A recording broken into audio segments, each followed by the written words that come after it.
नमस्कार मित्रांनो, आपल्या यूट्यूब चॅनलवरती तुम्हा सर्वांचं पुन्हा एकदा स्वागत। महाराष्ट्राच्या राजकारणात सध्या पडद्यामागे अनेक हालचाली घडत असतानाच परभणीचे शिवसेना उद्धव बाळासाहेब ठाकरे गटाचे खासदार संजय जाधव यांनी केलेल्या एका विधानाने राजकीय चर्चांना उधाण आले आहे।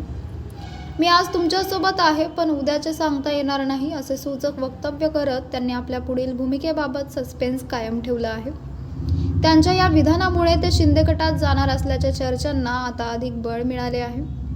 परभणी येथील एका खासगी रुग्णालयाच्या उद्घाटन प्रसंगी बोलताना खासदार जाधव यांनी आपली भूमिका मांडली। ते म्हणाले, ज्या पक्षाने मला मोठे केले त्या पक्षाचा मी आजही आदर करतो आणि उद्याही करत राहील। ज्यांनी मला संधी दिली त्यांच्याशी प्रतारणा करण्याची माझी मानसिकता नाही। मात्र बदलत्या परिस्थितीत उद्या काय होईल हे मी आज ठामपणे सांगू शकत नाही। यावेळी बोलताना त्यांनी सध्याच्या राजकारणातील नैतिकतेच्या घसरणीवरही भाष्य केले। राजकारण आता समाजकारणाऐवजी आर्थिक निकषांवर चालत असल्याची खंत त्यांनी यावेळी व्यक्त केली आहे। ते म्हणाले, आज राजकारणाला आर्थिक निकषांचे मोठे बळ मिळालेले आहे।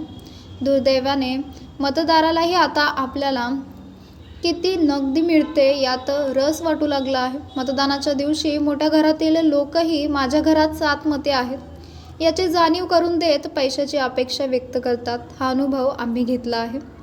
खासदार जाधव यांनी आपल्या भाषणात मन चंगा तो कटोरी में गंगा, नियत में खतरा तो झोली में फतरा या म्हणीचा वापर करत सूचक संकेत दिले।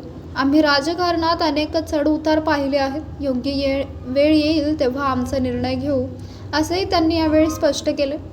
खासदार संजय जाधव हे गेल्या अनेक वर्षांपासून परभणीत उद्धव ठाकरेंचे कट्टर समर्थक मानले जातात। मात्र त्यांनी जाहीर कार्यक्रमात व्यक्त केलेली ही हतबलता आणि उद्याचे सांगता येणार नाही हे वाक्य कार्यकर्त्यांच्या मनात संभ्रम निर्माण करणारे ठरत आहे। जर जाधव यांनी शिंदे गटात प्रवेश केला तर मराठवाड्यात उद्धव ठाकरे गटासाठी हा मोठा धक्का मानला जातो। तर मित्रांनो, आपल्याला काय वाटतंय? आपली प्रतिक्रिया आम्हाला कमेंट बॉक्सच्या माध्यमातून नक्कीच कळवा।